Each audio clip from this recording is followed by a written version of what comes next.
I just finished a really good shoot. I wanted to make this video on my Canon tonight when I got done shooting, but I left it at the martial arts gym. So, I'm just going to make it on my phone and we're going to go with it. So what I want to talk about is things I learned while locksmithing. A couple summers back, I was let go from a job and I was in a financial position where I needed something else fairly soon, and I needed it to be something that paid well. So I'm on Craigslist, scrolling through the listings, and I see one for a locksmith.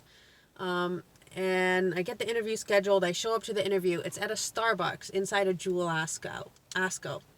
And it's an Israeli guy that's interviewing me. Very heavy accent. I have family that lives in Israel, so it didn't throw me too much, but it definitely threw me a little bit. And I was wearing a pencil skirt and my hair was done and I was wearing stilettos and full makeup because in my experience, those are things that get you a job. But he looks me up and down and he goes, "This job is not for everyone." So I held my hands out to him because I've got, well, less now, but I used to have very calloused hands from weightlifting. And he looks at my hands and he's like, "Okay, I teach you." Now, what he meant by teach me was, I'm going to give you a 2008 Dodge Caravan with 150,000 miles and $20,000 worth of equipment in it, and you're going to answer your phone 24/7 and go where I send you. And when you get there, just figure it out on YouTube. And if you have any problem figuring it out on YouTube, call me. And if we need to FaceTime, we can. But hopefully you can just figure it out on YouTube. That's what that meant by teach you. Okay? So the first thing that I learned while locksmithing was how to fake it till you make it. My first car lockout, I broke a windshield. It was a 2014 Cruise, very tight car, just extraordinarily tight little sedan. And the button for unlock is on the door, and it doesn't work when the car's not turned on for security reasons. So basically, you have to hit the button and pop the door handle all within about a 5-second time frame in order to get it to work. And as a newbie, that's extraordinarily difficult. And how I cracked the windshield was I was going for a button on the center console, and the little tip on the stick slipped, and it whacked the windshield, and the whole thing just spider cracked. And you would think, how could that happen with only that little bit of force? But it's a long tool. It's like a 6-foot tool. So a little bit of force at one end of the 6 foot, at the other end of the 6 foot, it becomes exponentially more powerful. So anyway, that was one of probably 5 jobs over the course of 3 or 4 months that I had to come get rescued on. And by rescued, I mean a lot had to show up and help me with whatever I was doing so that we could get through the job. Now, I probably did 14 jobs a day, 5 days a week for several months. So very low percentage I had to get the help on, and I really learned how to fake it. Like, if I had to drill out a lock and people said some shit like, "Can't you just pick it?" I would be like, "What do you think this is, Hollywood? You think you just pick any old lock? Like, no, this is not a lock that is easy to pick. Trust me, this is, how long do you want to wait? Blah, blah, blah," okay?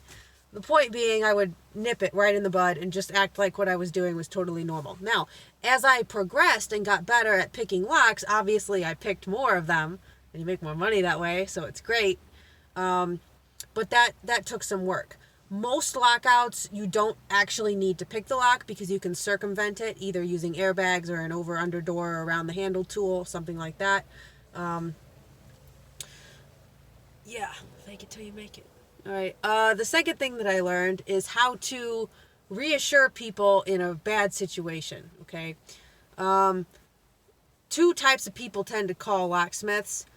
Ones who do it regularly and have no shame about it, and ones who never do it and can't believe this happened to them and they feel awful about it.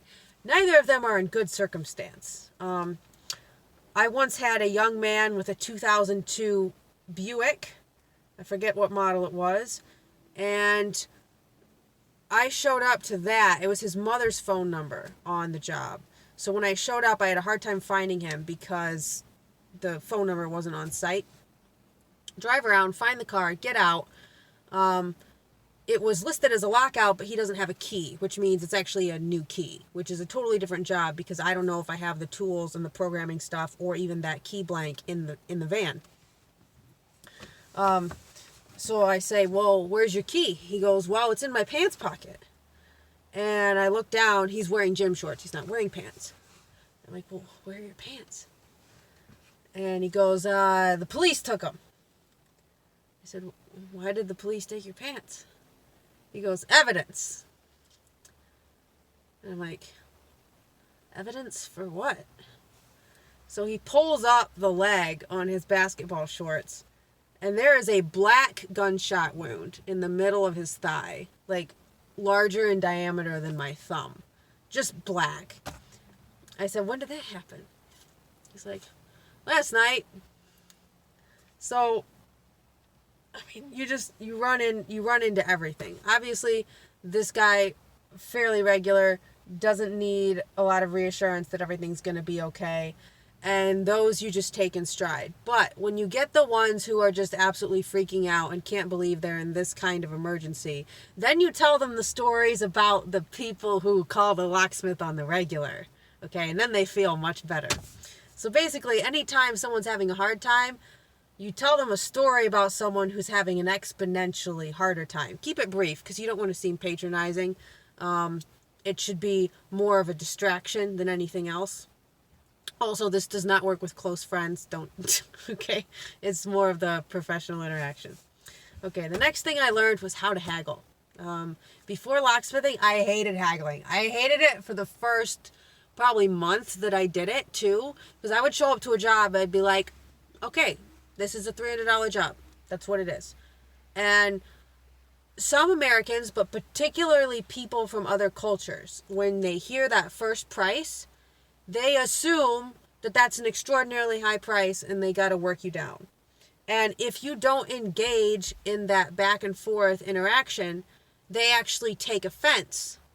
So I learned that the hard way. And when I started learning that for 80% of the people I ran into, you just up it by a couple $100 and then meet in the middle, it's just part of the interaction. And it made everything go so much better. So I do that across a lot of domains now. And the next thing I want to touch on is I learned to always be prepared. Not just because you're a locksmith, so you're seeing all of these other unprepared people have to shell out a ridiculous amount of money in an emergency, but because every time I went to do a job and something didn't go quite right and I did have to call a lad, he would be able to point me in the right direction because he was prepared. And I'll give you an example. We would have jobs where a key was stuck in the ignition or the door or the cylinder or something, so the key would break off. And in order to get the key out, you have these really long, thin, barbed wire, grippy, pokey things, and you put one down each side of the key in the notch, and you work them in there, and then you twist them together so that they've got some grip, and then you very carefully, feely, just like anything else that's locksmith, carefully, feely, wiggle the key out. So there's definitely a bit of an art to it. You can't just yank the key out. It's the same thing as picking the lock. Like, you have to really be paying attention to the feel the entire time. So I just yanked them out, and the tools broke off. And I had to go hide behind the van and call a lad, which is usually what I did, was hide behind the van and call him. I don't call him in front of the customer. Don't watch the YouTube videos in front of the customer. Like, you do all that while hiding. That's part of the fake it till you make it. Okay. So I called him, and he goes, open the back door of the van, lower left-hand corner, second drawer from the bottom, this color Ziploc, this label. And I looked, and there was a whole backup of those tools. I thought,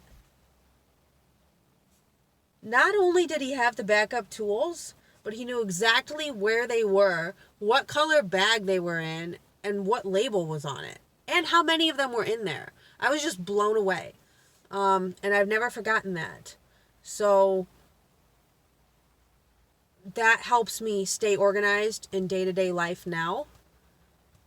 Just the amount of time and emotional energy you can save yourself by being well organized is crazy. So anyways, those are my biggest takeaways from locksmithing. There are a lot more, but I think 10 minutes is quite enough on this. So thanks for coming, and I hope you enjoyed it.